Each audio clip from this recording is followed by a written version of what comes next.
Welcome back, friends. Welcome back. It's time for another episode. A movie. A movie episode. This was our sci-fi week because last week was horror. And so this is sci-fi, which means next week will be fantasy. Fantasy, horror, sci-fi. In that order. You can kind of think of it as VHS if the V was an F. FHS. Fantasy, horror, sci-fi. This was our sci-fi week, and we chose to watch Vesper, which is one of the newest movies we have reviewed. I think it's 2022. Yep.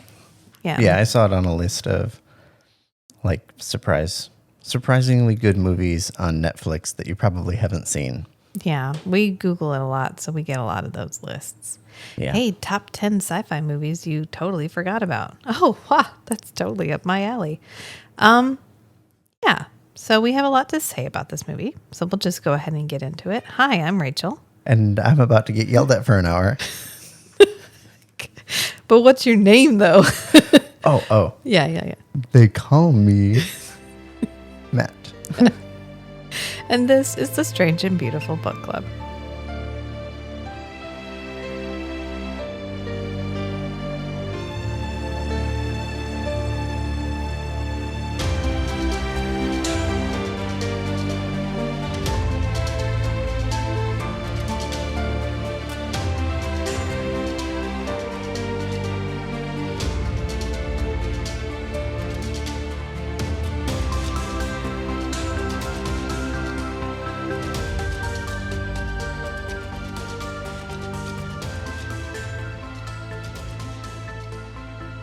That's unfair. I'm not yelling at you. I'm yelling at the director, the screenwriter, the choreographer, a lot of things. But you're looking at me while you're doing it. Well, because it helps you when I make eye contact, not because I am directing this commentary at you.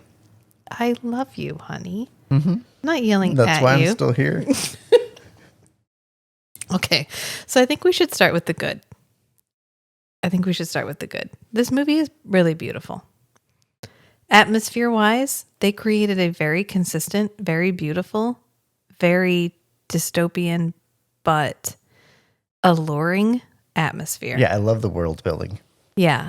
We created this is a post-apocalyptic world, but not our post-apocalyptic world. This is not Last of Us, where this is 20 years after 2003. Right. This is post-genetic mastery. It's been a few hundred years, and the genetic mastery wasn't as good as they thought. It went out of control, and the world's gone to shit. And yeah.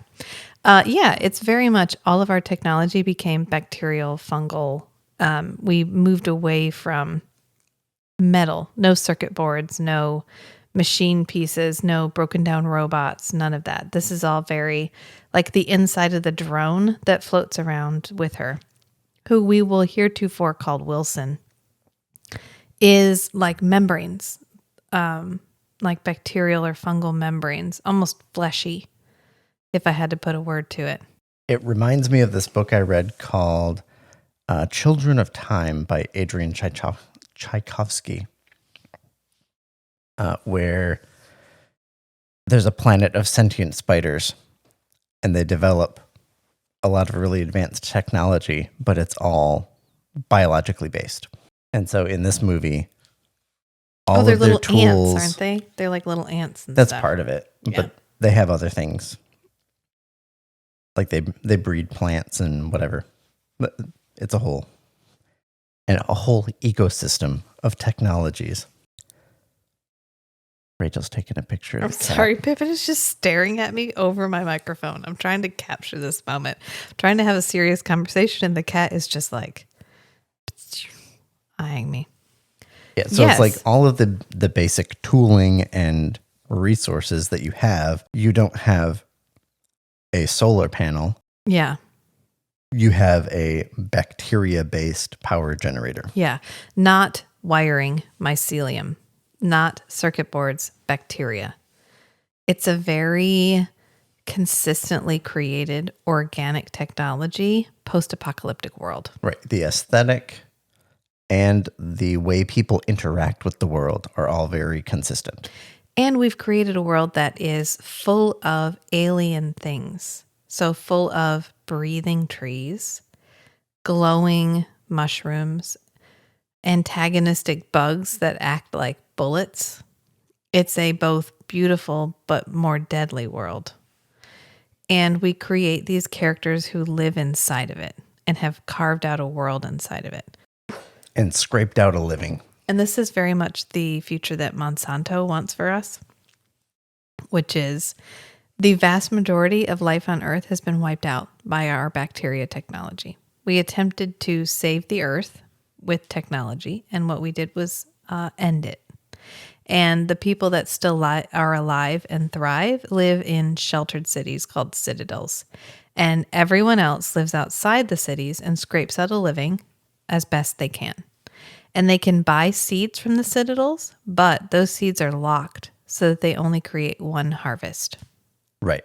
So you can buy seeds, but you have to go back and buy seeds again. Right. The plants don't flower. And they pay with blood. Literal children's blood. Children's blood. So our speculation is that the citadels have all of this technology. They can literally create anything they can imagine, genetically, whatever. The only thing they don't have as a renewable resource is young, real human blood. Well, if you have limited resource, you have a very calculated amount of resources per population. You can't allow free reproduction. Right. So if you have to have a stagnant population, whether that means they all live forever or every time someone is born, someone else dies. Right.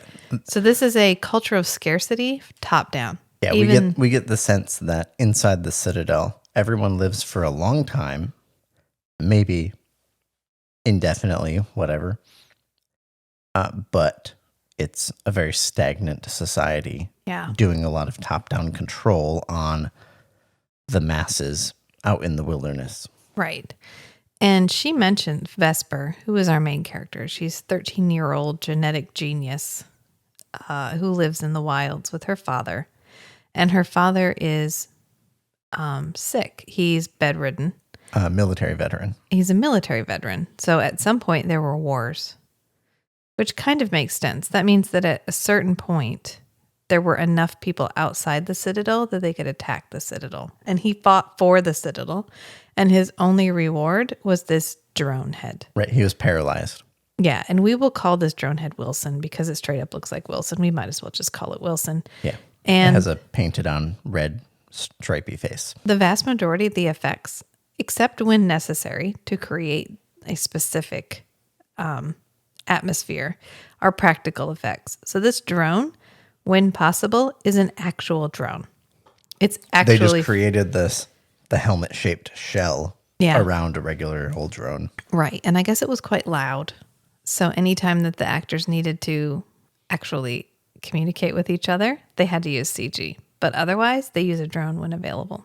We're still on the good. Okay, I'm just trying to stay focused. We're still on the good. They had us in the first half, Coach. I mean, they really did. I was sold, right? We have a beautiful entrance, a beautiful opening to this movie. There's this character who is completely veiled, and she is searching for food among the rotten fields. She's gleaning food. She's going back and seeing what has been left behind and what she can get, because they aren't part of the city, of the main group of humans. And so they are outside the farm community. There's a town. Yeah. In the wilderness. There's always a town. In the wild, whatever. But Vesper and her father live outside of that. So they live outside of its control, but they also live outside of its protection and resource sharing. Right. And so at the very beginning, we go visit the, quote, old lab. And we realize that through a series of we're not told, but we're shown that she is performing experiments on the organisms in the world around her to kind of try to figure out how to make them better, how to improve life for everyone around her. And you know, when I read Psalm for the Wild Bill, you know what was so fucking refreshing about that book? First of all, it's a great book. If you haven't read Psalm for the Wild Bill and you like anything related to sci-fi, go pick it up right now. If you don't like anything related to sci-fi, go pick it up right now. I don't care who you are, just go get it. It's great. It's got LGBTQIA plus, add whoever, all of you. I love you all. Representing everybody. It's got representation. It's got a good message. It is comforting to read. I am so fucking sick of the post-apocalyptic story in which one jackass dude ruins everybody's lives. I get it. It creates a lot of drama. It creates an easy storyline. And in some places, I'm okay with it. But I'm tired of it. I'm tired of it. Okay, staying on the good. I'm sorry. I'm staying in the good. Staying on the good. The leader of this town is Vesper's uncle Jonas. Great actor. He does an amazing job. He sells this character. This character is a believable antagonist. Yes. It is completely plausible for him to be as cruel as he is. Yes. Because resources are so tight. It is so hard to survive in this world. But yeah, production-wise, great movie. Sets-wise, great movie. He Almost gets a little all filmed on short-sighted at the location. end. That's basically it. Yeah. Acting-wise, everybody's doing a great job. Even the guy who's bedridden and he can only look around. Right, you just hear his voice. Yeah, everybody's doing a great job. We meet a character from the Citadel, Camellia. She's doing a great job. Everyone is selling this movie. The thing that is not selling this movie is our plot. Right. It's like they created all these great characters. Yes. And they let the characters just explore and play in this world. And then they were like, well, shit, I only have 45 minutes left to wrap up the plot. I need to take some shortcuts and generate some cheap conflict. Now, we were sold. We were totally in this. There is a part later in the movie where Vesper has to sneak into her uncle, Jonas's. So the guy who runs the town is her uncle because the man who is her pap, her father, who pilots Wilson, is her dad. And her brother runs the town. His brother runs the town. So that's her uncle. And she sneaks into her uncle's place to try to talk. Like fence around his compound. Yeah, to try to talk to the Citadel. He has a people farm because they buy blood, so he has a child farm. There's lots of children. Yeah.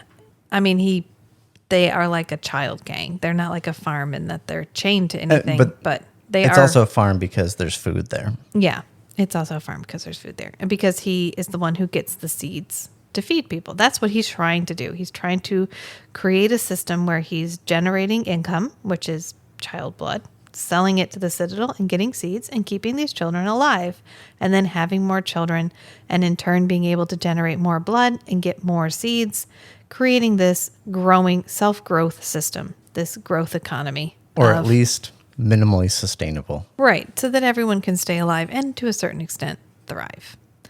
And we're introduced early on to the idea of jugs, who are creatures, people that are entirely constructed. They're Blade Runner replicants. Yeah, they are just entirely tube-grown humans, people, bipedal humanoids. They don't consider them people because right, and they usually don't look quite human. And they're not supposed to be intelligent. It's illegal to make an intelligent jug. This is relevant for later. But anyway, back to the part where she sneaks onto her uncle's farm and he captures her dad's drone head because her father can only communicate with her through Wilson. And when she goes into the little building to try to figure out what's going on, he has the top off of Wilson and he has his hand inside and he's rummaging around in this like fleshy technology interior of this drone. And he pulls something out and Matt actually gasped. He was like, oh, no, like, oh no, her dad. Broke him. Her dad.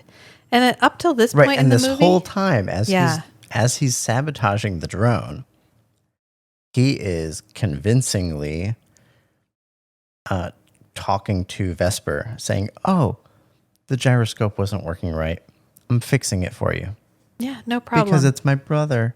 Of course I'll take care of you and my brother. Yeah. Weird thing, some of my seeds disappeared. And Skinny, who was supposed to be watching them, said a bug took them. Isn't that weird? Do you think a bug would really take seeds? Hashtag she took the seeds. If I found a bug that stole my seeds, I'd rip its wings off.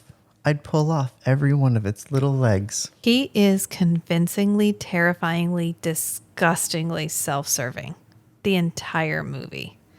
You hate him. But believably motivated for the good of his town. Yeah, you hate him. You do.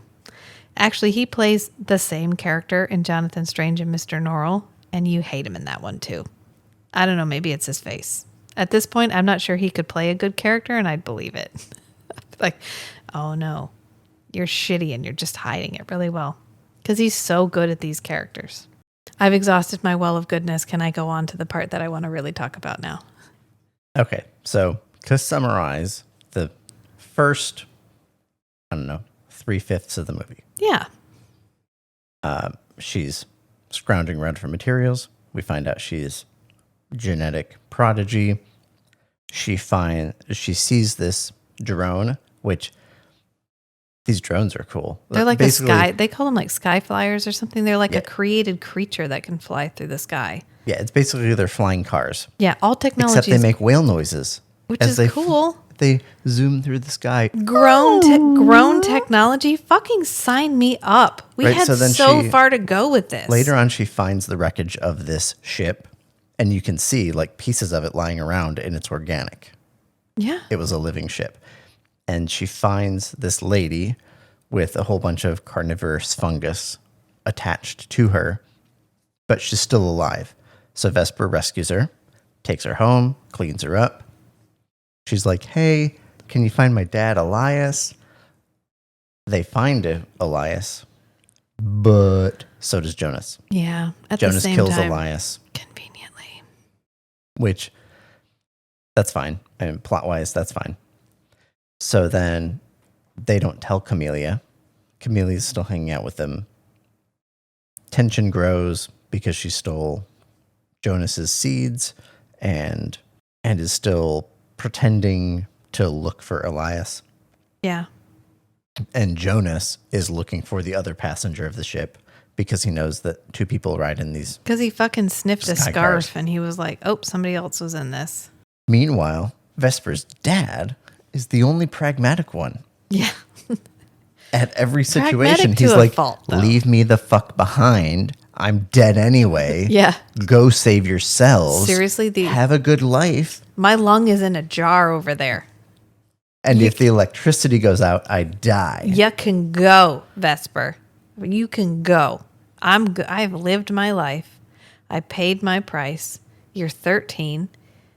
I'm sorry it had to be this way, but you can go. You can just go. Because Jonas knows where they live. Jonas is angry at them. Jonas knows there's another passenger, and Jonas has every reason to suspect that Vesper is harboring the second passenger. Right, because Vesper is one of the only people around that just runs everywhere around the wilderness. So if there was anybody that was going to find the other passenger, it would be Vesper. Yeah. And her drone daddy. Your drone daddy. Wilson. So the world that we set up, this world had so much potential. It's cool. It's cool. When we start the movie and we're in a field and there's these giant derelict metal things sticking up out of the ground, I'm in. Like my little sci-fi heart. My little sci-fi heart is 100% in. Oh yeah, where are you going to take me? Where are we going? We've got these. There's this. I think he's a Czech painter, and he does these like farmscape paintings. Oh. But then he just puts these like robotic or alien monsters in them. Is he the guy who always has the really funny titles? Like, pardon me, but do you have a glass of milk? And it's a giant monster sticking its hand up over the back of a mountain and stuff. I think might be. Yeah. It might be someone different. But like I've seen these guys' paintings, and that's what Vesper looks like. The setting, sold. Immediately sold. 100%. The setup, sold. Great. It's the future. The world has ended. Okay, fine. Let's go on this post-apocalyptic journey. I am with you. I don't want to be here. This kind of makes me uncomfortable, but I recognize this is the vast majority of sci-fi right now. So, okay, let's go. Right. Let's do this. Grimdark, post-apocalyptic, whatever. Grown technology, biology technology, futuristic world that has ended. Great. Sold. Let's do this. I'm here. Vesper, great character to start with. This is a world full of potential opportunities for great characters to have adventures in. And at first, Vesper, great character. She's smart. She's quick-witted. She's independent. She's resourceful. She's resourceful. Scrappy. I'm here for this. Even when she goes to the old lab and talks to the dead body, which we never get an explanation for. And then she goes back and we find that someone has come and sabotaged her generator. Who could have done that? You'll wonder, except possibly Jonas. Right. But the only person she has to go to for help is Jonas. And we meet a pilgrim. So we meet a woman or someone. And these costumes. Yeah, the costume designer was having a great time. All of the costumes are natural fibers. We've got clearly something that's like linen or cotton. The only one with a synthetic looking clothes is the being who ends up being synthetic. Yeah. I mean, it's great. We set the tone so much with all of the visuals, but we meet this pilgrim and they literally have a skirt that they can pull up and the skirt becomes a hood veil combo thing because there's this group of people called the Pilgrims that just go out and gather scrap metal and they all go to the same place and nobody knows why, but they go and do it. And Vesper's mom went with them a year ago. Yeah. And she says maybe it's a virus or something, which this feels very cordyceps. You know, the one where it will it's just take over an ant's brain and it takes it to the end of a stalk. Right. So they can pick it off the top of the stalk. Right. And then there's the one that's in cat poop, toxoplasmosis. Yeah. And it gets into mice and it makes mice attracted to cats. Yeah. And then the cats eat the mice and the parasite matures and it comes out in the cat poop and gets back into the mice later. Yeah. Yeah. Just like in the northeastern United States where you have that snail or the slug duck combination. This is classic. This is classic parasitic behavior, which is what she assumes it might be, which we live in a world with all of these over-the-top biologic technologies. Right. Artificial viruses, bacteria, I would have fungus, believed it everything. If this had ultimately been the Citadels created a virus that infects humans out in the wild and encourages them to bring resources to the Citadel. I would have bought that wholesale. That would have been fucking amazing. But right about the 4/5 mark, we just stopped thinking about new and interesting things and decided that the way that every single sci-fi movie with this setup ends is exactly how we need it to end. Okay, so and the that's critical fine. moment here was Jonas was getting real sus about Vesper. And so he knew Vesper and Drone Daddy were out doing something. And he decided to go visit his brother. So he comes into the house and here's Camellia. Yeah. And since they haven't told Camellia shit about what's going on, Camellia doesn't know to hide from Jonas. Right. So she kind of talks her way out of Jonas killing his brother and abducting her. She does pretty well trying to take care of herself. Vesper comes in. Screaming? And instead of sneaking up and stabbing him in the back. Screaming and flailing her knife at him. Like 2 times, they have a knife to his neck. And they just let him live. They stab him in the hand. And then they give him the knife back. I want to make a deal with you. No fucking deal. No deal. Deal or no deal? How about hashtag no deal? You son of a fucking bitch. He's just spent the last hour and a half doing everything but having Vesper sexually assaulted. Right. Yeah, he has her chased out of town and marked, It branded. is strongly implied. He steals her blood and refuses to give her what he said he would give her in exchange. He destroys he sabotages her dad's drone.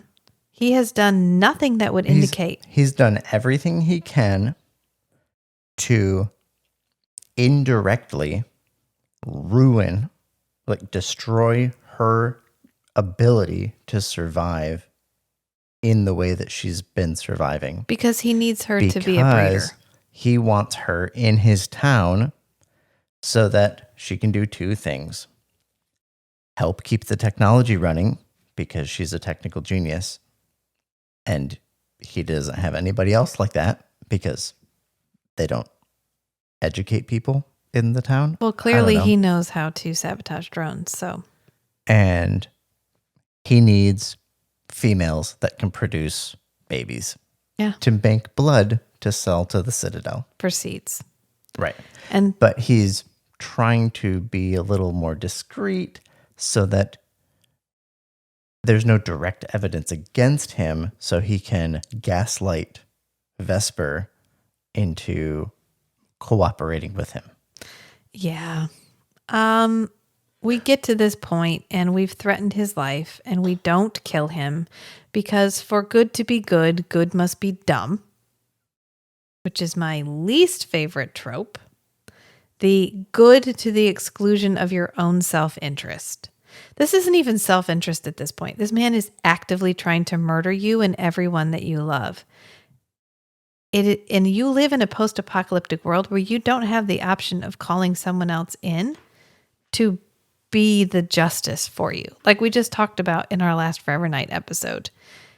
There was a point in human history where you carried out all of your own justice. And then you create a system, a codified system that separates you so that you don't have to bear the moral weight of the decision of whether someone is guilty or not guilty.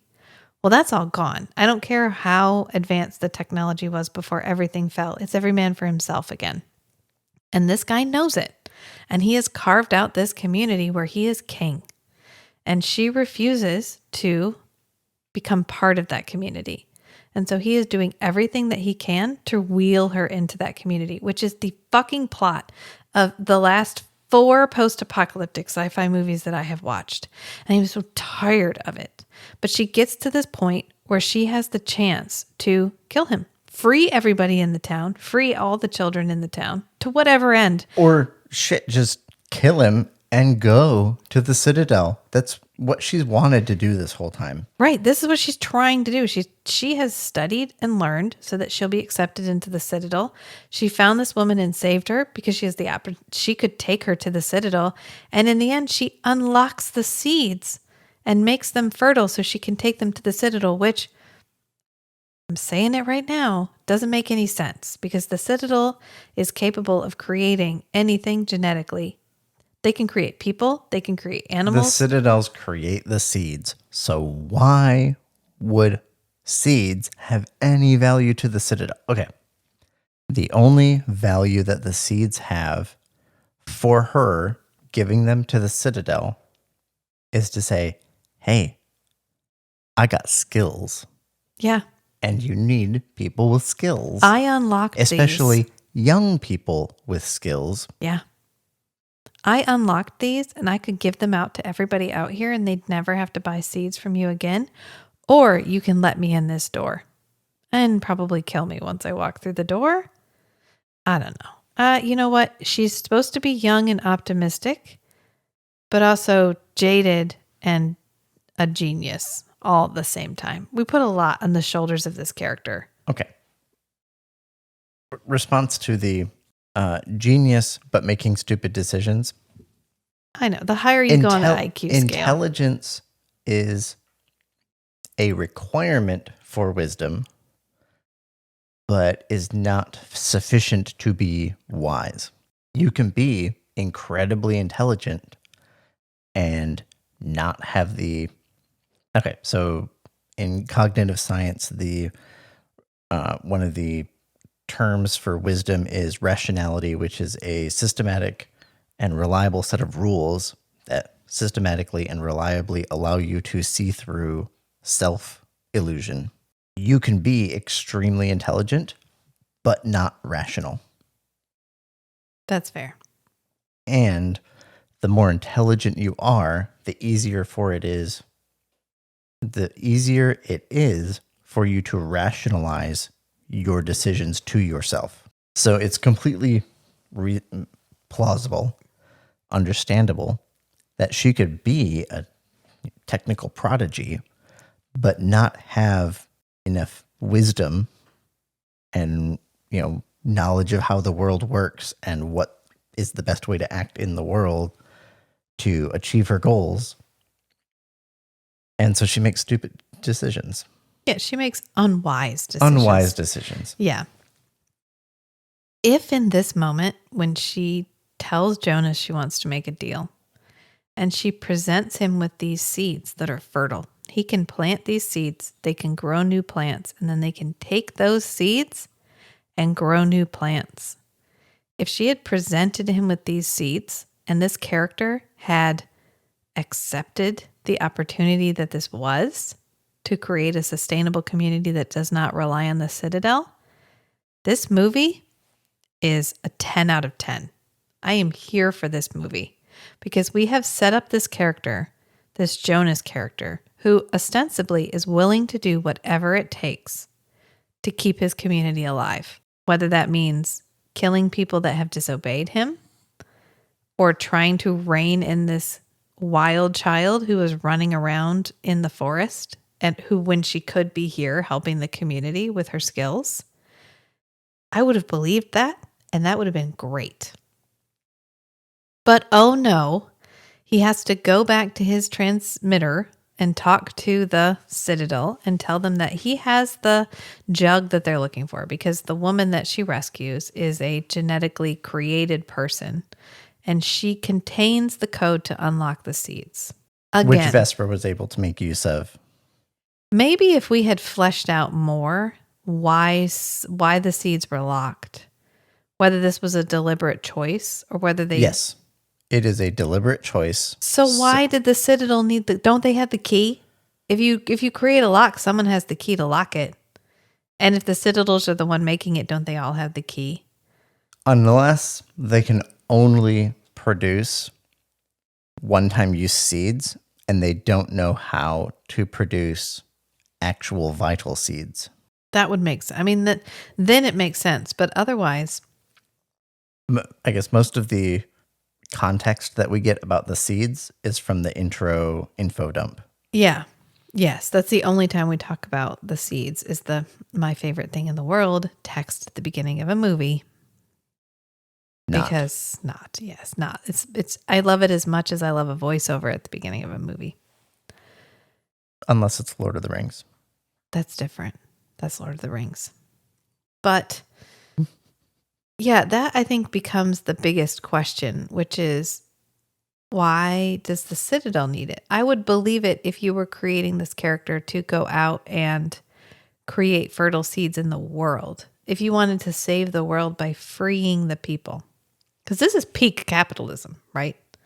This is the ultimate goal of capitalism. You have a ruling class that lives in luxury and does not struggle. And you have a captive market that needs every resource that you produce. Yeah. And in order to sustain the ruling class's lifestyle, they literally pay in blood. You have to have a large population of people who are desperate for resources and willing to trade anything for it. That's capitalism. That is the end stage of the capitalism leverage over the market. Every scrap of resource you have to give up your life for. And that's what this movie is all about. And her unlocking the seeds is the key to flipping that system. But oh no, we set this beautiful thing up. We put a plate out. We put all these beautiful things on this plate. And then when we finally get the chance to eat it, the chicken's overcooked. the green beans are canned, and the rest of it tastes like shit. You're so fucking mad because Jonas realizes that this jug is there. We don't kill him for some inane reason. She tries to make a deal, and he just immediately shoots them. It torpedoes the whole process. And the Citadel shows up and kills Jonas. So he and dies. most of the town. And most of the town. So he dies, except for like 4 people. So they all die anyway. So in a way, she kills the entire town. Yep. Yeah. Okay. So then. And then the dad is like, Vesper, leave me. They are This entire coming. movie, he says, get the fuck out of here and go have a life where you're not stuck taking care of me. Okay. That's a reasonable thing for this guy to want for his daughter. Yeah. He recognizes what she's good at. She's not running away. She is the worst. Okay. Yeah. There's a couple times she runs away because she's mad at her dad. She's good at that. Sort of. Yeah. Yeah.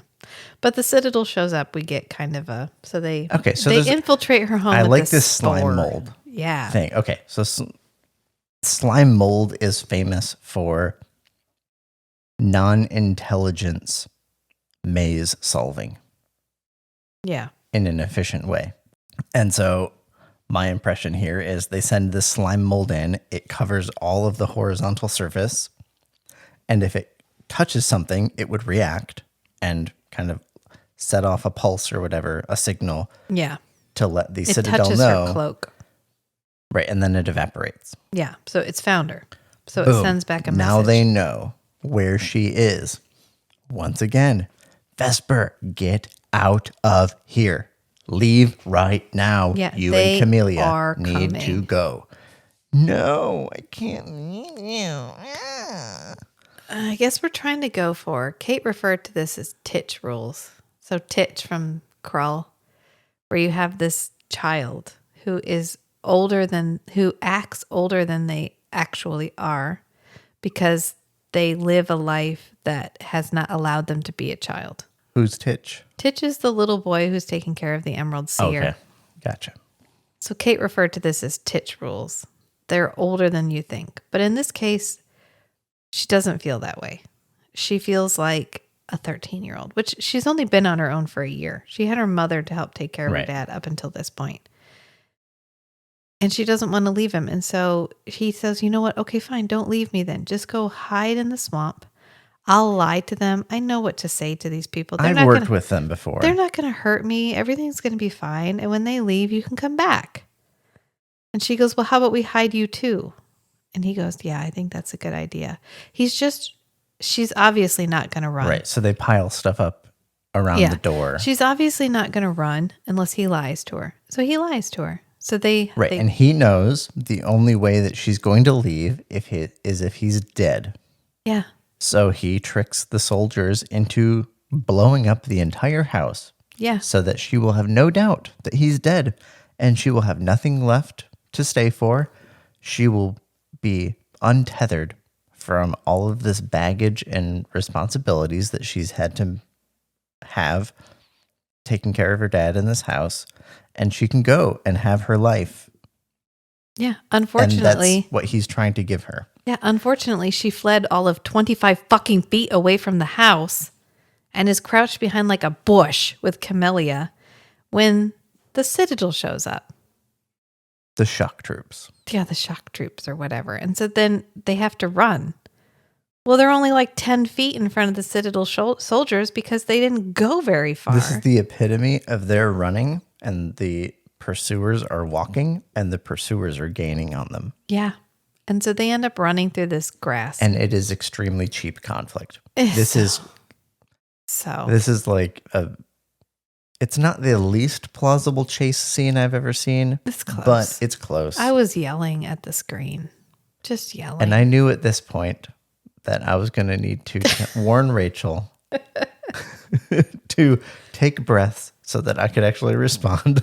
So There's so much potential. it was all going so well. And then they choked and they tried to make it marketable and they tried to make it match the couch and it just ruined the movie. Because they aren't far enough away to really get away. And they end up going through this grass. And when you brush this grass, these antagonistic insects hit you like bullets. And burn holes in you. So they take out one guy that way. And then the second guy is not really falling for it. But they end up getting him anyway through a series of events. And then Camellia realizes that they're not going to stop looking for her. That they're going to find her. Don't they hear wolves howling? They hear wolves howling. And we had talked about wolves earlier because this is when we realized that everyone in the Citadel knows what animals are. Because even though animals are extinct, in the Citadel, you can do what you want. You can make them. And so she realizes they're hunting her and they're going to find her. And they're hunting her. They're not hunting Vesper. And so she kisses Vesper and it makes her pass out, which we've established before that she has She can produce like a tranquilizing ability with her kiss. And she leaves and she ends up getting captured. And that's it. And leads them right to Vesper's secret lab. Yeah, she goes to their secret lab and waits for them. Yeah, exactly. And Vesper wakes up and Vesper's like, oh, I'm free. My dad obviously died because the house blew up. I have these seeds. I'm going to go to the Citadel. I'm going to live happily ever after. And she leaves and goes, I'm going to go home. Oh, actually, you know what? I think I'm going to go back to my burned out fucking house to make sure my dad's like, for realsies dead or whatever. The smartest thing she does at this point is plant some seeds because at least if she gets captured. There's an insurance policy. There are some vital seeds in the wild. They will spread. Yeah. And maybe somebody will find them and they'll be able to have food for later. Hopefully. And the remaining 5 kids from the town find her and they go on this pilgrimage. Literally. They follow the pilgrims. She's headed for the Citadel, but then they see a pilgrim. And I just realized this is the second movie we've watched with the pilgrims, where the pilgrims were like a mysterious outcast race. Hashtag Wing Commander. Okay, so we follow the pilgrims to this little shanty town where there's this tower. And they're building the tower. And Vesper decides she needs to be on the top of the tower. Yeah, she's trying to find herself. Maybe she's on the top of the tower. They've been building this tower. It's tall. They're still working on it. They have to get materials up to the top. There's a ramp or stairs or some kind of elevator or whatever, but Vesper decides to just climb the frickin' wall. Well, when we pan back, there's not. It's just a tower. There might be some... Okay. We've abandoned reason at this point, okay? Yeah. We've just left it the fuck behind. We were like, nope, sorry, blew up with the house. We're not even worried about it. Somehow these people have been dragging scrap metal. I need to resolve all this plot conflict and embed some type of moral message into the end of the movie. Yeah. And they've been dragging scrap metal to this tower. Scrap metal. This tower is made of wood and fabric. It is not made of scrap metal. Right. There's just piles of scrap metal all around. It's all around the clearing. Not being used. At the perimeter of the shanty town. And if you were hoping this was going to end with an explanation about the pilgrims, sorry, Chief. That ain't going to fucking happen. We don't find anything about that either, except that they conveniently built a tower that... You can see the Citadel. That Vesper can self-righteously climb, get to the top of, turn... see the Citadel, turn her back on the Citadel. And look down a river. Euphemistically. And then toss the seeds into the air. To be fair, she doesn't toss them. She lets the wind take them from her. I know that's bullshit. That ain't how seeds work. But so is the end of this movie. That ain't how seeds work. I realize she doesn't live in a world where there's farming. But you got to put that shit in the ground.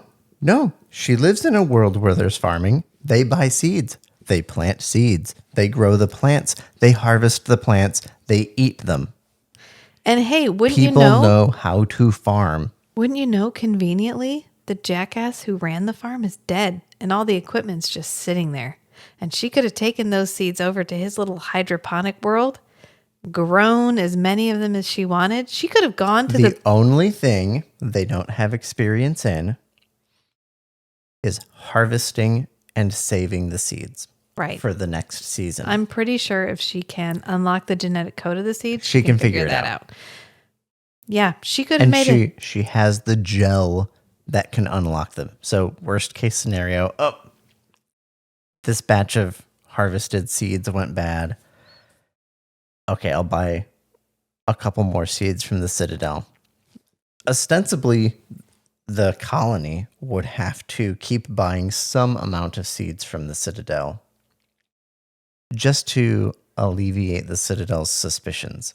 Even if they had seeds that they could harvest seeds from later, they would still kind of have to buy more seeds, or the Citadel would get suspicious. Let's go fly a drone over and see if all these people died or not. Oh, they're still alive? You'd think the Citadel... They have a big farm? Oh, they didn't buy any seeds from us? Something fishy's going on here. Yeah, you'd think the Citadel would have at least left the majority of the people alive, because That's literally their market. No one is treating resources like they are finite in this world. Well, look at the world now. The people in charge of our world now are not treating resources like they are finite. That's fair. But no one is. Even the people at the bottom, who by every right should be treating these resources like they are not renewable, because they're fucking not. The only one who acts that way in any sense of the imagination is Jonas. And he still kills off a couple of his kids to prove the situation is serious. Instead of just locking them up and keeping a permanent IV on their arm for a blood drip. That would have made a lot more sense. So, in conclusion, I didn't love this movie. I loved the idea of where this movie wanted to go. I loved the parts of this movie, but they just lost the plot. Right. I think they forced the moral ending that they wanted. Yeah, that's rather what it felt than like. Let the plot evolve into something, even if it's just like, okay, maybe there's no moral here. Maybe it's just she survives. She unlocks the seeds. Boom. End of the movie. Yeah. Great. That's fine. We don't know anything about this world outside of direct experiences. But that's the great thing about fantasy worlds, is you don't need to know everything about the world. Yeah. You just get these glimpses of a world that works differently than yours, and it doesn't all have to be explained in terms that you understand from your world. Right. So the ending of the story, it just has to be an ending of a story. It doesn't have to be a moral lesson, a heavy-handed moral lesson. Heavy-handed moral lesson. You know what this felt like? That compromises the plot. You know what this felt like to me? A Korean movie. Oh, you need the happy ending at the end? No. The pacing was slow, which I'm fine with. I was fine with the... Yeah, we were both in it. You want me to consider every scene? Fine. I'm here with you. Let's think about this shit. I'm on this ride. I'll take it. You got these glowy egg-shaped things that you're dripping liquid in, and there's tubes connected to it. Sure. Yeah, you created great. this. You're interacting with it in a believable way. Sure. Yeah, we've got this beautiful, consistent setting with these almost otherworldly, alien, post-apocalyptic technologies that we're interacting with. I'm fucking here for it. But often, but not always, Korean movies will lose the plot. We'll have this wonderful setup. We'll be going somewhere great. And then the wrap up just isn't satisfactory. It just doesn't end up getting anywhere. And that's what this felt like. We didn't end up feeling like we got anywhere. We spent so long in the middle creating these beautiful, long pensive, thoughtful scenes. And we knew we wanted to end with some kind of moral lesson. And so we just shoehorned it the fuck in there. Good to go. This movie made like $14,000. Worldwide, I think it made less than $1 million. I couldn't find anything about the budget, but it had to be pretty high. I mean, it's all filmed on location. We got a couple actors I recognized. We had some pretty substantial CG that looked really good. It did not make money. It's an independent movie. It's an art movie. Yeah. Somebody had something to say. They wanted to say it beautifully, and they really tried. But unlike Mandy. Mandy is in a class all its own. Okay, honey. so this movie, the first 60 to 80% of it, we're in. Everything's great. Whatever vision the filmmaker had, they were going with it. And we were both there for it.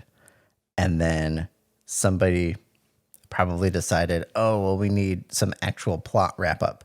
No, you fucking don't. No, you don't.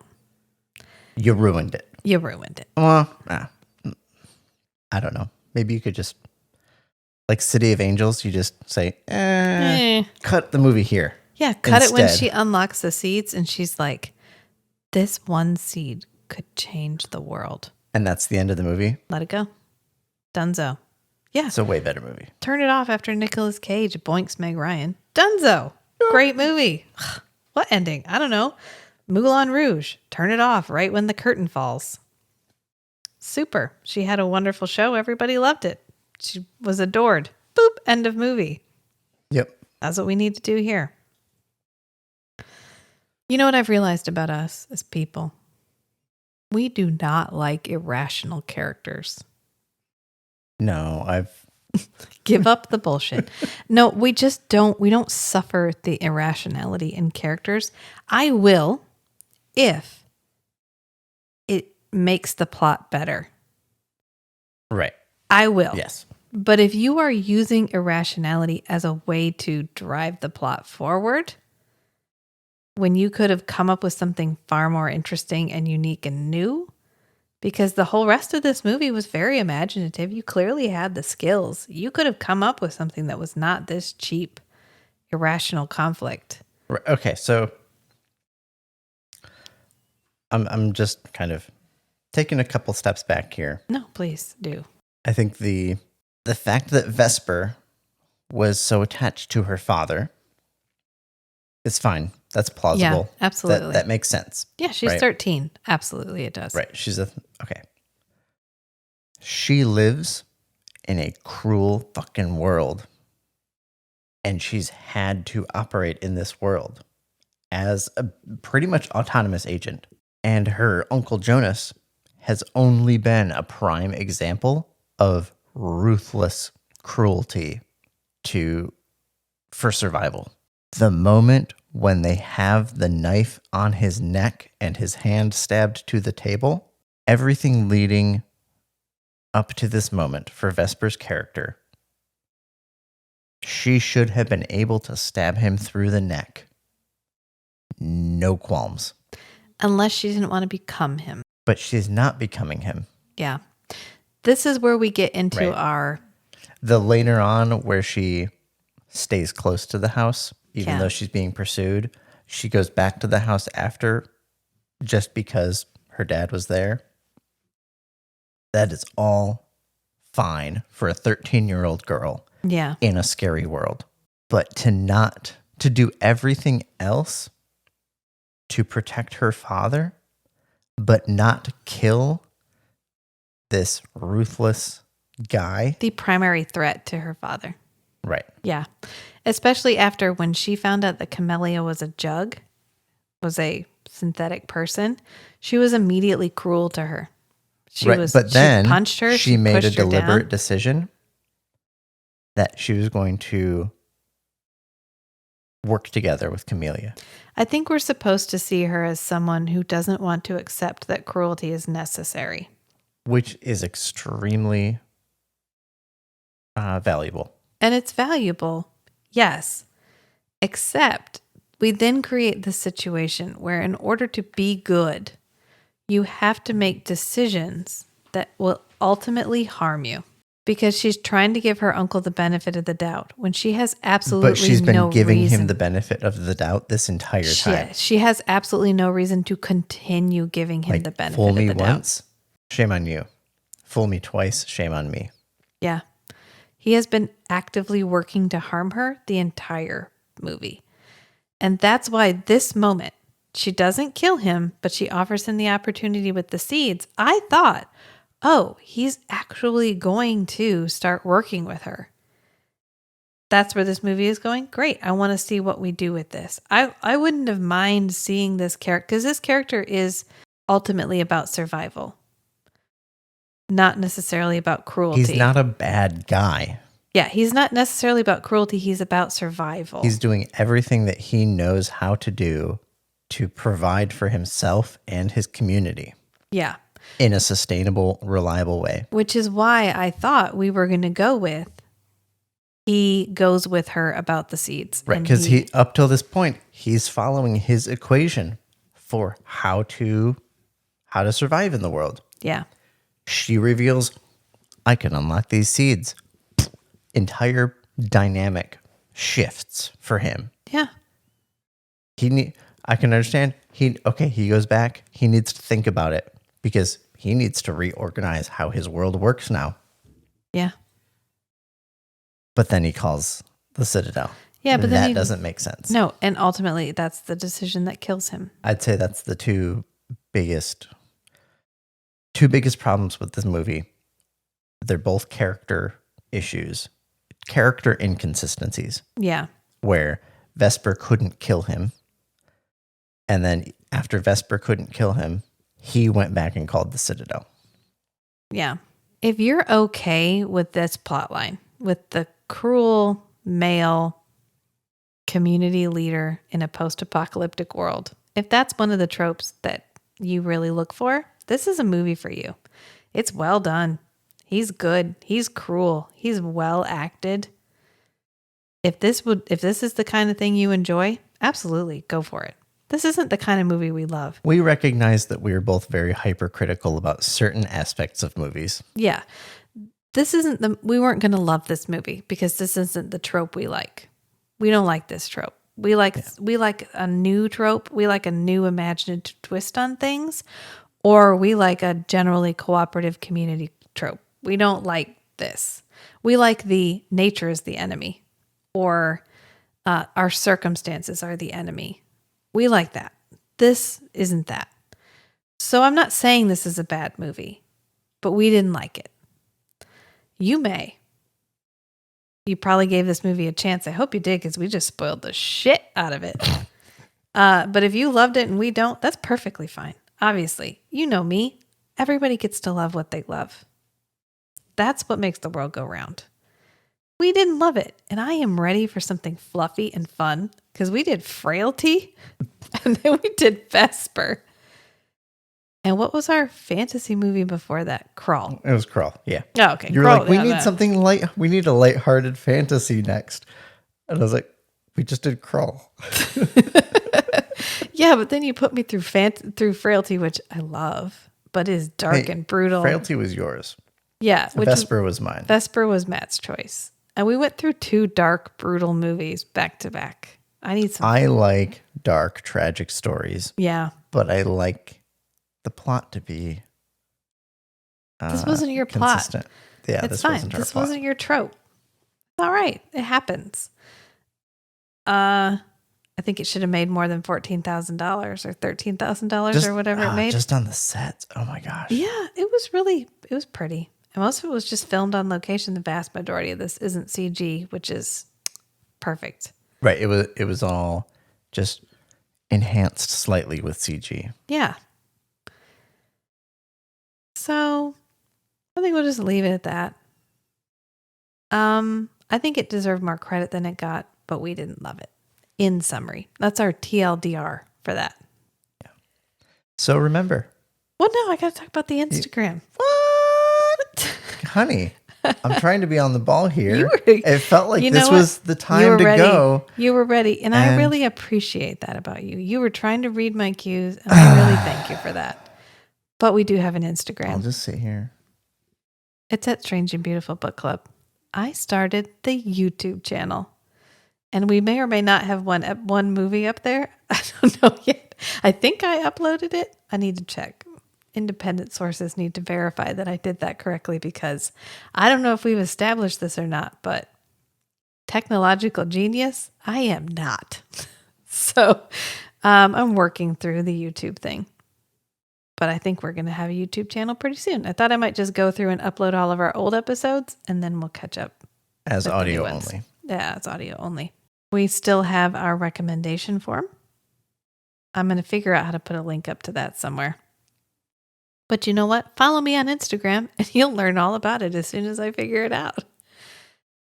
And I think that's pretty much it. We just wrapped up season 1 of Forever Night, so we're getting ready to start season 2. I am stoked. So if you were thinking about getting into that Forever Night thing that we do, this is a good time, because season 2, you could skip all of season 1. It's fine. Doesn't have anything to do with season 2.